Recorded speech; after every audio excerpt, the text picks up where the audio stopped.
अगर आप फालतू चीज़ों में अपने पैसे को खर्च करते हैं और आप चाहते हैं कि सेविंग करना और अपने एक्सपेंडिचर को कम करना, जिससे कि आप बहुत जल्द क्या हो सके, अमीर हो सके, ठीक है। तो आज हम पढ़ेंगे 5 जो 5वां टाइप है परसेंटेज का। तो शुरू करते हैं। एवरीवन डिसाइड लव, और हम शुरू करने हैं आज इनकम, सेविंग और एक्सपेंडिचर का क्लास। तो इस क्वेश्चन में क्या रहेगा वो कॉन्सेप्ट पहले आपको बताता हूँ, फिर क्वेश्चन करना सीखेंगे, ठीक है। तो इस क्वेश्चन में क्या होता है, जैसे आप कहीं पर जॉब करते हैं, ठीक है, आपको गवर्नमेंट जॉब लग गया तो क्या करेंगे, आपकी आय होगी इनकम, ठीक है, इनकम, आय लिख दिया मैंने, इनकम होगी कुछ, उसके बाद आपका कुछ खर्च होगा, ठीक है, जिसको बोलते हैं एक्सपेंडिचर। यहाँ पर लिखा है, इंग्लिश में आप पढ़ सकते हैं एक्सपेंडिचर, ठीक है। उसके बाद इनकम और कुछ होगा सेविंग्स, ठीक है। तो दो चीज़ होगा, आपने इनकम किया और आपने मार्केट गए, मार्केट से आपको जब आपकी जॉब नहीं लगी थी तो आपको शौक था कि हाँ, मैं जॉब जब लग जाएगी तो मैं इस कर मतलब कि ये बाइक खरीदूँगा या ये कार खरीदूँगा, तो आप कुछ खर्च करेंगे उसमें, ठीक है। आपने ईएमआई पे एक थार खरीद लिया और उसके बाद आपकी कुछ सेविंग होगी, जिसको बोलते हैं बचत, ठीक है। सेविंग को ऐसे डिनोट करते हैं। तो ये फार्मूला बेस पे हमारा क्वेश्चन सॉल्व होगा, लेकिन मैं आपको फार्मूला बेस पे नहीं कराऊँगा, शॉर्ट ट्रिक के थ्रू कराऊँगा, जिससे कि आपको क्वेश्चन करने में आसानी हो, ठीक है। तो हमेशा मानना कि आपने कितने भी पैसा कमा रहे हैं, जैसे आपको इनकम टैक्स में या कोई भी डिपार्टमेंट मिल गया, जीएसटी मिल गया, तो 70-80 हज़ार के आसपास आपकी सैलरी होती है, आपकी सैलरी जितनी भी हो, लेकिन परसेंटेज में हमेशा 100% होती है, इस चीज़ का ध्यान रखना। तो 100% हमेशा परसेंटेज में 100% माना जाता है कि आपकी सैलरी 100% होगी। तो इसको कैसे सॉल्व करते हैं, तो इसको सॉल्व करने के लिए देखिए, पहले आप क्वेश्चन पढ़िए, जो इंग्लिश मीडियम वाले इंग्लिश में पढ़े और मैं हिंदी में आपको पढ़ता हूँ, ठीक है। कल्याण अपनी आय का 80% खर्च करता है, उसकी आय में कितना हुआ, 15% की इंक्रीज हुआ, वृद्धि हुआ, ठीक है। और उसके खर्च में भी 5% की वृद्धि होती है। हम क्या करते हैं, जब हम गरीब रहते हैं, ठीक है, गरीब रहते हैं तो हम उस हिसाब से अपने औकात के हिसाब से खर्च करते हैं, लेकिन हम तुरंत अगर अमीर बन जाते हैं, भाई पहले तो जॉब लगती ही भाई आईफोन खरीदना है, ठीक है। तो उस तरीके से हमारा फिर इनकम भी बढ़ जाता है, क्यों बढ़ता है कि नहीं आपका, मतलब कि खर्च भी बढ़ जाता है, ठीक है। उस हिसाब से हम मतलब खर्च करते हैं, उस हिसाब से हम पहले क्या ठेले पे खाते थे, रास्ते से जा रहे हैं ठेले पे खा रहे हैं, ठीक है। यही तो होता था कि चलो यार 40 रुपये 50 रुपये का बिरयानी खा लेते हैं, लेकिन जब हमारी जॉब लगी तो हम चले गए रेस्टोरेंट में खाने, भाई आज खाएंगे 500 रुपये की बिरयानी। तो ऐसे कुछ चलता है कहानी। तो आपकी इनकम हमेशा 100% होगी, ठीक है। तो अब क्वेश्चन को कैसे करते हैं, अब क्या बोला है ज़रा देखिए, आपकी जो इनकम है आपकी 100%, ठीक है, 100%। और यहाँ पर क्या दे रखा है, खर्च, ठीक है, खर्च है आपका 80, तो आपकी सेविंग क्या होगी, 20% होगी, क्योंकि 100% टोटल है, आपने 80% खर्च किए थे, 20% ही होगी आपकी, ठीक है। अब क्वेश्चन में बोला जा रहा है कि आपकी जो इनकम है 15% इंक्रीज़ होगी, ठीक है, 15% इंक्रीज़ होगी, और ठीक है, आपके खर्च में क्या है, 5% वृद्धि होगी, 5% वृद्धि होगी, तो आपके खर्च में 5% वृद्धि होगी। देखिए, अगर कमी होती है तो आपको माइनस का चिन्ह लगाना है, इस चीज़ ध्यान रखना, और वृद्धि होती है तो प्लस का चिन्ह लगाना है, इस चीज़ का आप ध्यान रखना, ठीक है। लेकिन इसमें पूछा गया कि बचत में कितने परसेंट की वृद्धि हुई है, तो यहाँ पर एक्स मान के, वो एक्स जो जिसने आपको क्या छोड़ दिया था उसको एक्स बोलते हैं। तो इस क्वेश्चन को वैसे ही करेंगे सॉल्व।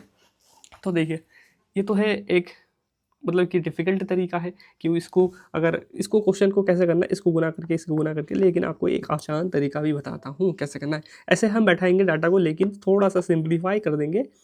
देखना, एक चीज़ देखना, मैंने जैसे आपको बताया कोई भी बेस वैल्यू है, जैसे 80% आपका खर्च है, तो यहाँ पर 80%, और परसेंटेज को अगर फ्रैक्शन में चेंज करके नीचे 100 लगाना पड़ता है। परसेंटेज का मतलब 100 होता है नीचे, ठीक है।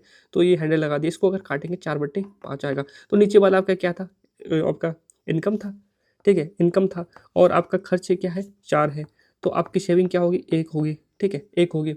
अब क्या बोला है क्वेश्चन में, आपकी इनकम 15% से इंक्रीज़ होगी, ठीक है। तो 15% यहाँ पर लिखेंगे, परसेंटेज में लिखना वैल्यू, ठीक है। उसके बाद क्या है, आपकी खर्च भी 5% इंक्रीज़ हो गया, तो 5% यहाँ पर भी लिख दो आप, परसेंट। तो प्लस का देखिए, प्लस का चिन्ह यहाँ पर लिखते नहीं कि लेकिन अगर माइनस होता तो माइनस से लिखते। तो उसकी बचत में कितने परसेंट की वृद्धि होगी, तो यहाँ पर एक्स मान ले। तो अब क्या करना है आपको, सिंपल से क्वेश्चन है, इन दोनों को आपस में गुना कर दो, तो 15×5 75 हो गया, 75%। इसको आपस में अगर गुना कर दे तो आपका कितना होगा, इसको आपका कितना होगा, या परसेंटेज नहीं लिखेंगे फिर भी क्वेश्चन हो जाएगा, ठीक है। तो यहाँ पर 20 होगा, यहाँ पर क्या है, एक्स गुना 1 करेंगे एक्स होगा, ये वाला इधर आके घट जाएगा, तो 75 में से 20 गया तो कितना बचेगा, 55 बचेगा। तो आपकी 55% सेविंग होगी। समझ में आया कि नहीं आया, कैसे कैलकुलेट करना है कि आपकी जब आपकी इनकम होगी, ठीक, कैसे करना है, क्या कुछ क्वेश्चन, आई होप आपको समझ में आया होगा, थोड़ा बहुत, ज़्यादा नहीं, ज़्यादा समझ में नहीं आया होगा तो नेक्स्ट क्वेश्चन करते हैं, तब जाके आपको बेटर समझ में आएगा। इस क्वेश्चन में देखिए, इस क्वेश्चन में क्या है, जो हमने फ्रैक्शन में वैल्यू निकाला था वो चीज़ फ्रैक्शन में अनुपात में पहले ही ऑलरेडी दे रखा है क्वेश्चन में। क्वेश्चन पढ़ते हैं, एक महिला ने अपने व्यय में मतलब कि एक्सपेंडिचर में और बचत में बचत का, एक महिला का व्यय और बचत का अनुपात ये है। देखिए अब मैंने आपको मतलब कि क्वेश्चन जैसे पढ़ाया था, व्यय मतलब खर्च होता है, ठीक है, कहीं पर व्यय होगा, लेकिन इंग्लिश वाले के लिए एक्सपेंडिचर ही लिखा रहेगा, और सेविंग को सेविंग मतलब कि बचत बोलते हैं, और आपका इनकम को इनकम ही बोलते हैं, इनकम का लिखा है यहाँ पर लिखा है, तो ये सब चीज़ें वहाँ पर रहेगा, समझ गए। तो इस क्वेश्चन को कैसे सॉल्व करेंगे, देखिए सिंपल सी फॉर्मूला है, इनकम इक्वल टू क्या होता है, एक्सपेंडिचर प्लस सेविंग होता है। इसमें क्या दे रखा है, देखिए ये आपका एक्सपेंडिचर दे रखा है, ये सेविंग दे रखा है, मतलब इनकम आपका आ जाएगा, सिंपल सी बात है। अगर आपकी एक्सपेंडिचर 4 है, आपकी सेविंग 1 है, तो आपका इनकम क्या होगा, दोनों को जोड़ दो 5 होगा, सिंपल सी बात है। उसके बाद क्या बोल रहा है कि इनकम में और व्यय में 20% और 10% की वृद्धि हुई, किसमें हुआ, आपकी जो इनकम है, आय में 20%, तो 20% याद रख दो। उसके बाद आपका जो क्या बोला है कि आपके एक्सपेंडिचर में 10%, तो क्या बोला है कि बचत में परिवर्तन बताइए, बचत को हमें पता नहीं निकालना है, तो इसको गुना करेंगे 100 आएगा, इसको गुना करेंगे 40 आएगा, ठीक है 40 आएगा, और इधर प्लस का x आएगा, ठीक है, इधर जाके 100 में से 40 जाएगा, आपका 60% आपका सेविंग, ठीक है, सेविंग में वृद्धि हुआ। देखिए अगर माइनस में आंसर आता ना, माइनस में आता तो आपकी सेविंग में कमी हुई, अगर प्लस में ही आ रहा है तो आपकी सेविंग में वृद्धि हुई 60%, समझ गए। ऐसे क्वेश्चन इसका मतलब ये होता है, इस चीज़ का ध्यान रखना। कैसे लग रहा है आपको क्लास देके, इसके पहले भी मैंने आपको 2 क्लास करा रखा है, हर टाइप का मैं क्वेश्चन कराने की कोशिश करूँ, और बेसिक टू एडवांस सब क्वेश्चन कराऊंगा, एग्जाम का क्वेश्चन कराऊंगा, ठीक है। और रीजनिंग का क्लास ही ऐसे ही, रीजनिंग का क्लास भी आपको मिलता है बहुत बेहतरीन तरीके से। अगर आप 20 दिन जो मैं प्रैक्टिस सेट कराऊँ ना, उसको 20 क्लास तक भी आपने कर दिया, तो आप चाहे एसएससी हो, रेलवे हो, या कोई भी ऐसा एग्ज़ाम जहाँ पर ऐसी जो मतलब कि जो रीजनिंग में करा रहा हूँ ना, जैसे एसएससी और रेलवे का रीजनिंग रहता है, उस टाइप का अगर आप स्टेट का एग्जाम भी देते हैं, उसमें अगर उस टाइप का रीजनिंग पूछा जाता है, तो 100% आप 20 दिन के अंदर पूरा फुल में से फुल स्कोर करेंगे, कोई भी एग्जाम देते हैं। तो इस चीज़ का एक बार आप विजिट करना उस क्वेश्चन में भी। अगर आप एसएससी की प्रिपरेशन करते हैं और वोकैब को लेकर बहुत ज़्यादा परेशान है, तो देखिए इसमें क्या है, इस वोकैब में पिक्चर दिया गया, उसके बाद एक शॉर्ट ट्रिक दिया गया, निमोनिक्स दिया गया, जिसके कारण आप वोकैब्स को बहुत आसानी से तैयार कर सकते हैं, याद कर सकते हैं।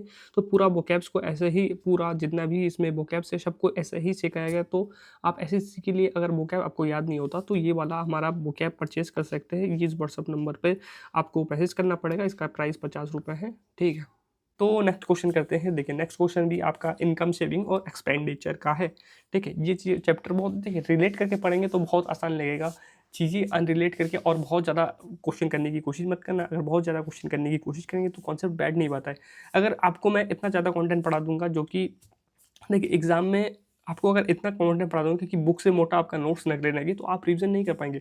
आपके अंदर से मोटिवेशन तभी आएगा जब आपका कम नोट्स होगा, शॉर्ट्स नोट्स होगा, जिसको आप मल्टीपल टाइम रिवीजन कर सके, आपको कॉन्सेप्ट मैं क्लियर करा दूंगा, ठीक है। तो वो चीज़ है, अगर ठीक है, तो वही चीज़ है, उसके बाद मॉक टेस्ट वगैरह लगाते रहना, हो जाएगा, ठीक है। तो इसमें क्वेश्चन बढ़ता है, एक आदमी अपनी आय का क्या है 70% खर्च करता है, ठीक है, और उसकी आय में 15% की वृद्धि होती है और खर्च में 10% की वृद्धि होती है, बचत में कितने प्रतिशत की वृद्धि होगी, ठीक है। इस सेम क्वेश्चन है। देखिए कई बार ये होता है कि खर्च निकालना होता है, आपको सिर्फ फॉर्मूला में बैठा के वैसे ही गुना करना है, कई बार खर्च गायब कर देता है, कभी इनकम गायब कर देता है, ठीक है। तो ऐसा ही होता है, ये क्वेश्चन आपको करना है खुद से, तो कर लेना क्वेश्चन, ठीक है, सेम ही क्वेश्चन है।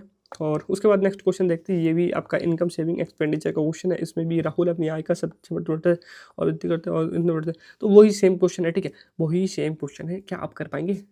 आंसर जरूर बताना है आपको, समझ गए कि नहीं, तो ज़रूर बताना है आपको आंसर कि आंसर क्या आएगा। हाँ समझ गए।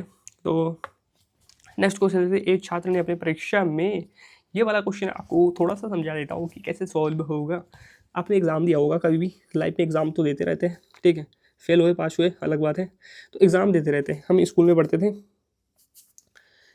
पढ़ते थे, एग्ज़ाम देते थे, फेल होते थे, पास होते थे, तो वही क्वेश्चन है, प्रैक्टिकल लाइफ का क्वेश्चन है। एक परीक्षा में क्या है, 53 अंक प्राप्त किए और 7 अंकों से फेल हो गए, यदि पास होने के लिए 30% है तो कुल अंक कितने नंबर का है?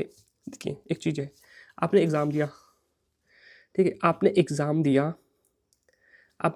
दिया, आपका आया 53 मार्क्स, अब बोला जा रहा है कि आप 7 नंबर से फेल हो गए, लेकिन मिनिमम प्रतिशत मार्क्स आपको 30% चाहिए तो आप पास हो जाते हैं। मतलब ये अगर 7 इसमें जोड़ दिया तो आपका 33% हो जाता इसका मतलब। तो 100% का कुल मार्क्स पूछा है, 100% आपको निकालना है क्वेश्चन में, बस इतना सा बात है और कुछ नहीं है। रेलवे 2025 NTPC में पूछा गया क्वेश्चन है, समझिए बाबू कैसे करना है। 100% निकालना है, सिंपल सी बात है। इस दोनों को आप जोड़ देंगे तो 60 आएगा मार्क्स, तो 30% का वैल्यू 60 हो गया। आपको ऐसे करता हूँ, 60% का वैल्यू कितना है, 60 है। आपको 100% का मार्क्स निकालना है, तो सिंपल सी बात है, 1% का निकालेंगे तो 60/30 करेंगे, और 100% का निकालेंगे तो ठीक है, दोनों साइड 100 से गुना, सिंपल सी बात है। अब करते हैं, 2 बार जाएगा तो 200 नंबर आपका हाईएस्ट मार्क्स है, मतलब 200 में से पेपर था, आपको 30% मिनिमम मार्क्स चाहिए क्वालिफाई करने के लिए, बस सिंपल सी बात है। क्या बात है इसमें, कोई दिक्कत है? दिक्कत परेशानी की बात नहीं है। तो नेक्स्ट क्वेश्चन करते हैं। ये वाला क्वेश्चन भी पढ़ते हैं कि राजीव ने एक परीक्षा में 20% अंक प्राप्त किए। ठीक है, राजीव तो एक एग्जाम देता है, Rajeev score 20% marks in an exam. ठीक है, failed by 25 marks if he score 50% marks. अगर वह 50% मार्क्स प्राप्त करता है then he gets 20% more than passing marks.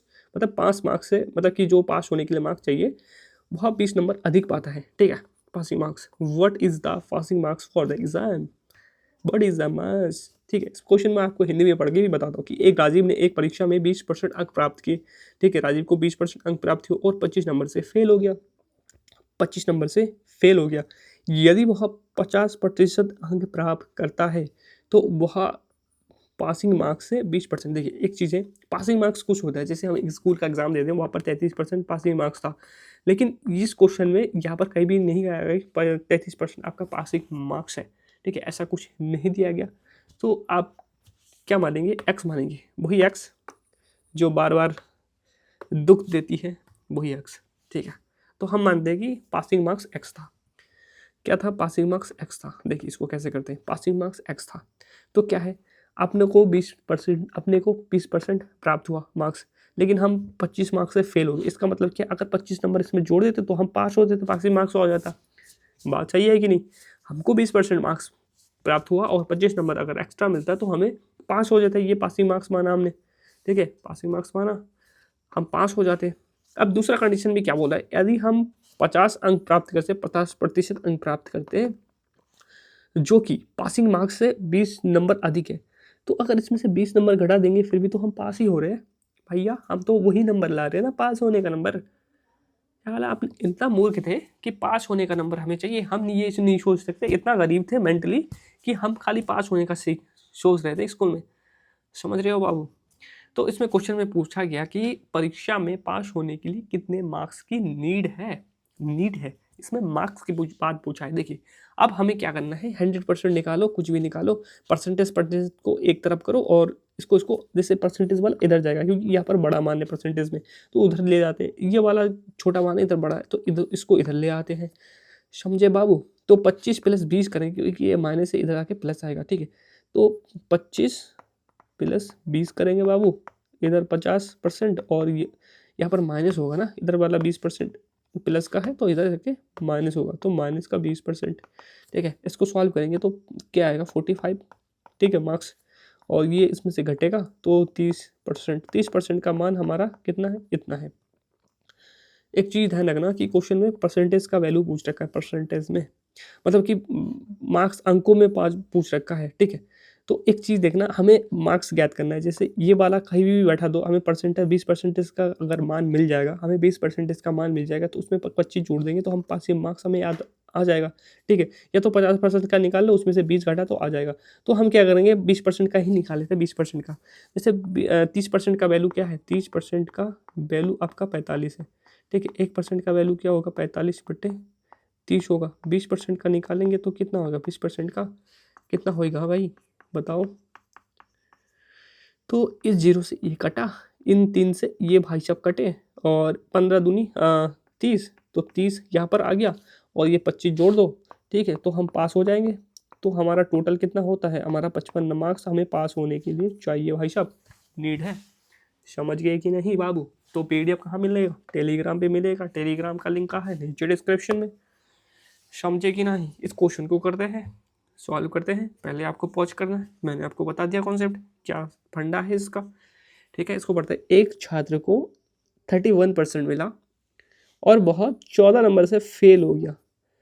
बेचारा कितना दुखी होगा, फेल हो गया। अच्छा हुआ कि उसके पास पैसा नहीं था, नहीं तो पता नहीं किस शॉप में जाता और क्या खरीदता और क्या पीता। जबकि दूसरे छात्रों को 43% अंक मिले। उसे पास होने के लिए 22 नंबर अधिक प्राप्त हो गए। इसके तो मजे भाई। ये बोल रहा है भाई तू तो फेल हो गया, मैं तो गर्लफ्रेंड से भी बात करता था, फिर भी मेरा 22 नंबर अधिक है 5 मार्क्स से, तो फेल हो गया। वो बेचारा दुखी, उसके पास पैसा भी नहीं है, किस शॉप में जाए वो। इसको करते हैं सॉल्व। वही क्वेश्चन है कि पासिंग मार्क्स एक्स मान लिया, वही एक्स, ठीक है। 33%, 31% आपको मार्क्स चाहिए, मतलब कि इसको मिला, और 14 नंबर आता तो बेचारा पास हो जाता, ये भी खुशी होता उसको भी अपने दोस्त के साथ, ठीक है। और दूसरा बंदा है, उसको मिला आपका कितना मिला, 43% मार्क्स मिला। ये बोल रहा है मैं तो 22 मार्क्स ज़्यादा लाया पासिंग मार्क्स से, घटा दो तभी तो इसके इक्वल होगा, समझे कि नहीं। तो 31 को इधर ले जाओ, ठीक है, और 22 को इधर ले आओ, 14 + 22 करेंगे, इधर क्या है 43 - 31 करेंगे, परसेंटेज में ही ये दोनों, इन दोनों को ऐड करेंगे, कितना आएगा 36 आएगा। इसको अगर घटाएंगे तो 2 आएगा, इधर घटाएंगे 1 आएगा, 12% का मतलब 36। क्वेश्चन में पूछा गया कि अधिकतम मार्क्स याद करें। अधिकतम मतलब 100% मार्क्स क्या है फिर एग्जाम में, ठीक है, अधिकतर मार्क्स क्या है इस क्वेश्चन में, ये पूछ रखा है। तो 12% का वैल्यू कितना है बाबू, आपका 36 है, तो 1% का वैल्यू कितना होगा, 36/12। 100% का कितना होगा, 36/12 गुना 100 करेंगे तो 12×36, 300 मार्क्स हमारा मैक्सिमम मार्क्स है। कैसा लगा आपको क्लास सेशन, कैसा लगा? अगर अच्छा लगे तो एक लाइक ज़रूर करना, ठीक। और इसके बाद हम शुरू करेंगे, कौन सा चैप्टर शुरू करेंगे, इसके बाद और एक क्लास आएगा परसेंटेज का, तो नेक्स्ट चैप्टर हम प्रॉफिट लॉस शुरू करेंगे, जिससे कि आपको प्रॉफिट लॉस होते रहे और आपको पता भी चले कि कैसे इनकम टैक्स डिपार्टमेंट जाके खुद का प्रॉफिट भी करे, गवर्नमेंट को भी प्रॉफिट कराए, समझिए। तो रखते हैं।